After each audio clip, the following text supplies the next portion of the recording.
Assalamu alaikum. Hi friends, welcome back to Shabana Says Vlog. Small things you can feel big happy. சின்ன விஷயத்தால் உங்களுக்கு பெரிய சந்தோஷம் கிடைக்கும்னா அது வாங்குறதுல தப்பே இல்லை. எனக்கு இந்த பிளான்ஸ் வாங்குறது அவ்வளோ பிடிக்கும். ஆனால் நிறைய பேரோட அட்வைஸ் காசை கொண்டு போய் கறியாக்குற எதுக்கு தேவையில்லாத செலவு அப்படி தான் சொல்லுவாங்க. சொல்கிறவங்களுக்கு தெரியுமா நம்மளுக்கு எது எவ்வளோ பிடிக்கும்னு. சேல் பண்ணிட்டு போனவங்களை கூப்பிட்டு நான் வாங்கிட்டு இருந்தேன். கூட வேலை செய்கிற அக்கா உனக்கு பர்த்டே வரதுல நானே பே பண்ணுறேன்னு அவங்க தான் எனக்கு வாங்கி கொடுத்தாங்க. பிடிச்சா ஒன்று நம்ம வாங்கும் போது நம்ம மைண்டு வந்து ஸ்ட்ரெஸ் ஃப்ரீ அண்ட் ஹாப்பியாக இருக்கும்.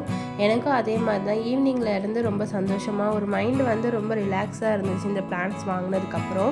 பெரிய பெரிய விஷயத்தில் தான் ஹாப்பியை தேடுறோம், ஆனால் சின்ன சின்ன விஷயத்தில் கூட ஹாப்பி இருக்கும். அதை தேடி ஹாப்பியாக இருங்க. வாங்கின பிளான்ஸ் மொத்தமாக சேர்த்து 200 rupees தான் ஆச்சு. ஜஸ்ட் 200 rupees எனக்கு ஒன் டே ஃபுல்லாக வந்து ஒரு ஹாப்பியை கொடுத்துச்சு. So this is the life small things you can feel big happy. Thanks for வாட்சிங்.